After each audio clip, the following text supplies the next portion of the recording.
अब आजकल तो भला होवे ब्यूटी पार्लर वालों का, वो काले आदमी को भी गोरा बना देते।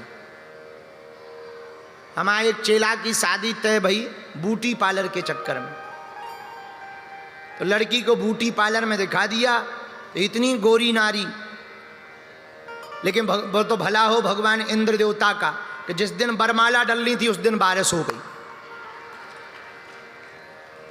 बारिश भई तो जो ब्यूटी पार्लर को फाउंडेशन है तो वो बहा गो। महाराज ज्यों ज्यों बारिश की बूंदें पड़े सोई टप टप करके वो बहावे, और बिल्कुल वैसे ही उजियारो सो गायब हो जावे, अमावस्यासी बाहर निकलता आवे। बाद में वो मंडपी से भग गो हमारा चेला। आजकल ब्यूटी पार्लर को भी बड़ो कमाल है, बुरा न मानना। उधारी की सुंदरता टिकती नहीं है। तन सुंदर होवे या नाम होवे, पर मन सुंदर जरूर होना चाहिए। अक्सर हमारे पास लोग आते हैं, हम आज भी बैठे थे तो 2-3 सज्जन आए, इतनी फोटो खिंचाई कि कैमरे ही ने मना कर दी हैंग होगा, पर खूब फोटो खिंचाए। हमें फोटो से दिक्कत नहीं है, भगवान की कृपा है, हमें तो आदत पड़ गई। पर हम एक बात अक्सर बोलते हैं, चित्र क्या खींचना है, खींचना है तो चरित्र को खींचना चाहिए। चित्र तो किसी का भी सुंदर आ सकता, चरित्र सुंदर आए तो बात बने। चित्र के खींचने से तुम्हें मिलेगा क्या? कमेंट और लाइक।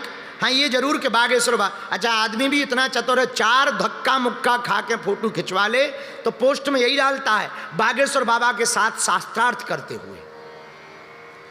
अब चाहे बाबा जी यहाँ शास्त्रों को ज्ञान हो ना हो, सामने वाले को होवे ना होवे, पर शास्त्रार्थ हो रहा। हाँ आजकल रील के जमाने में रियल को आदमी गायब होगा।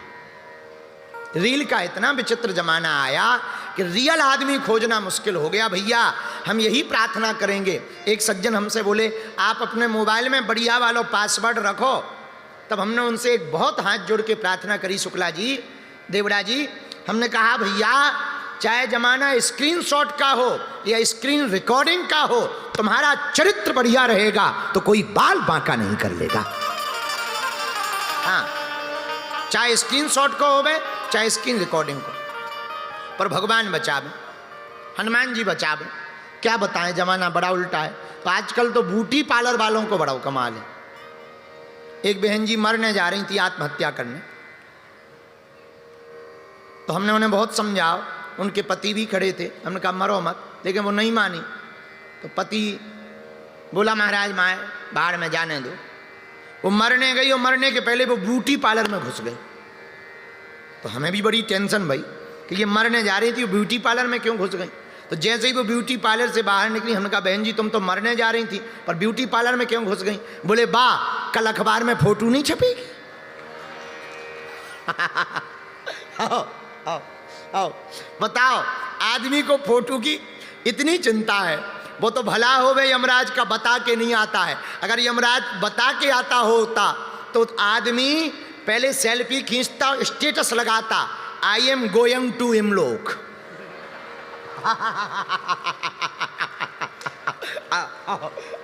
और हिंदी वाले लिखते एक नई यात्रा का अनुभव लेने जा रहा हूं, यमलोक जा रहा हूं। वो तो भला हो यमराज बता के नहीं आता, वरना लोग स्टेटस ही लगाते। बुरा ना मानना, लोगों के स्टेटस आहा स्टेटस लगने लगे हैं, पर स्टेटस खुद के बड़े गड़बड़ हो गए। चित्र सुंदर हो गए हैं, चरित्र बड़े गड़बड़ हो गए। आदमी कई मुखौटे का हो गया है, कई चेहरों का हो गया है, वास्तविक चेहरा आदमी का गायब हो गया है। मेरे पागलों, हम तुमसे जरूर प्रार्थना करेंगे, तन को चमका पाओ या ना चमका पाओ, मन को जरूर चमकाना।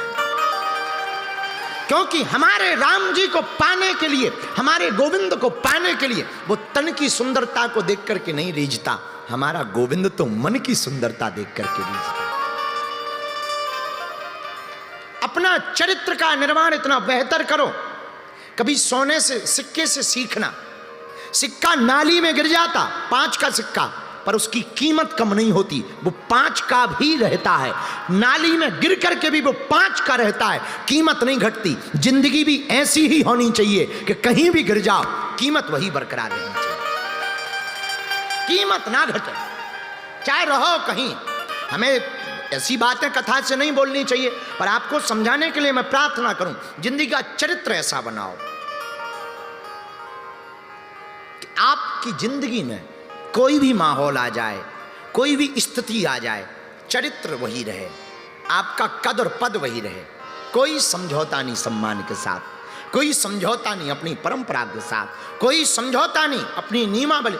आज छत्रपति वीर संभाजी महाराज की जो चर्चा है, उन्होंने सिर कटा दिया पर धर्म नहीं छोड़ा।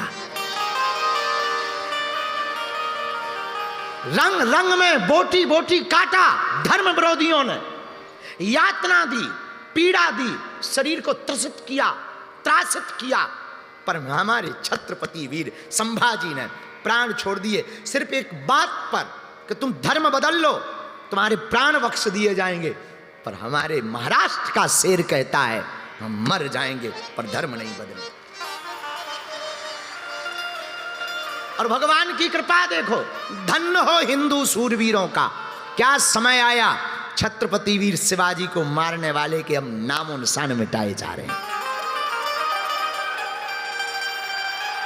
और हम महाराष्ट्र की धरती पर, हमारी जब श्री देवेंद्र जी को चर्चा हो रही थी तब हमने कहा था आपके रहते हुए औरंगजेब का तो नामो निशान मिट जाना चाहिए।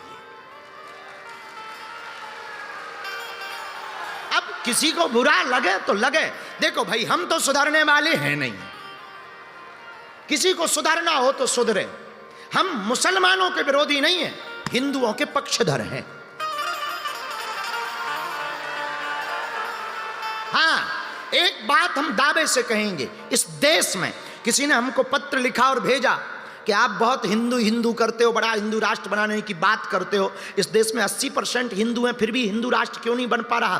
तब हमने उसको जवाब दिया था, हमने कहा माय डियर, इस देश में हिंदू रहता कहाँ है? या तो ब्राह्मण रहता है, या क्षत्रिय रहता है, या वैश्य रहता है, या सेवक रहता है, या बर्मा रहता है, या जाट रहता है, या गुर्जर रहता है। जिस दिन हिंदू हिंदू हो जाएगा उस दिन भारत हिंदू राष्ट्र हो जाएगा। भारत को हिंदू राष्ट्र बनाने के पहले, और हम एक बात बहुत जिम्मेदारी पूर्वक बोलते हैं, महाराष्ट्र ही वो धरती है जहां से हिंदू राष्ट्र का झंडा बुलंद होगा, क्योंकि ये छत्रपति शिवाजी की भूमि है, ये छत्रपति वीर संभाजी की भूमि है। और मेरे पागलों, हमें इस बात का गौरव होता है, हमने अभी एक पुस्तक लिखी multi talented Hanuman. Multi talented Hanuman में 3 प्रश्नों के उत्तर हमने विशेष लिखे, बहुत विशेष, बहुत खास पुस्तक है। एक, इस कलिकाल में हनुमान जी को किसने किसने पाया, दूसरा क्वेश्चन कैसे कैसे पाया, और तीसरा क्वेश्चन आप कैसे पा सकते हो। तो जब पहला प्रश्न का उत्तर हम लिखने बैठे, 3 दिन तक सोचते रहे, तो सबके नाम आए। उसमें हमारी क्रम में जब उत्तर लिखा कि कलयुग में किसने किसने हनुमान जी को पाया, उनमें एक थे स्वामी समर्थ रामदास। छत्रपति वीर शिवाजी के गुरु जी, जिन्होंने हनुमान जी को पाया और हनुमान जी का साक्षात्कार किया। और हनुमान जी ने कहा कि तुम अपने चेला को बोलो, हिंदवी स्वराज्य की स्थापना का संकल्प ले गए। और हनुमान जी की प्रेरणा से स्वामी समर्थ रामदास ने अपने शिष्य छत्रपति वीर शिवाजी को कहा, तुम हिंदवी स्वराज्य की स्थापना का संकल्प लो। मेरे पागलों, आजकल दुनिया के मुखौटे बहुत हो गए। भारत में एक नया ट्रेंड चल रहा है, सेक्युलरिज्म। दुनिया में हमारी नजर में 2 प्रकार के लोग होते हैं, या तो आस्तिक या नास्तिक। ये बीच वाले बड़े खराब हो गए। हिंदू हैं पर हिंदू मान ही नहीं रहे, बोले हम तो सेक्युलर हैं। ठटरी के बरे, तू बाप को बाप नहीं कह रहा है। सेक्युलर कोई बात होती है? या तो आस्तिक बन या नास्तिक बन। अच्छा, आस्तिक नास्तिक नहीं भी बनना है, तू कम से कम यार वास्तविक तो बन। तो जो तू है बन, लेकिन खाता तू भारत का, पीता भारत का, हवा भारत की, गंगा भारत की, और तू दंगा भारत में चाहता। खाएगा तू भारत का, गाएगा नहीं भारत का। गा पाकिस्तान का रहा, ये गा रहा ऊ वालों का। एक व्यक्ति ने हमको पूछा कि आपकी मुसलमानों पर क्या टिप्पणी है। हमने कहा हम इस देश में मुसलमान मानते ही नहीं, सब कन्वर्टेड हिंदू हैं। हमारी नजर में कोई मुसलमान, अब किसी को बुरा लगे तो लगने दो, और किसी को कोई भी दिक्कत हो तो हम बहुत प्रमाण के साथ कह देंगे, चले आना तुम हमारे प्रयागराज, वहां पर तुम्हारे पूर्वजों का लिखा पोथा रखा है, 7वीं 8वीं पीढ़ी में रामलाल, श्यामलाल, घनश्यामलाल मिलेगा ही मिलेगा। अब वो बात अलग है कि तुम नहीं मानो तो उसमें हमारी क्या गलती है।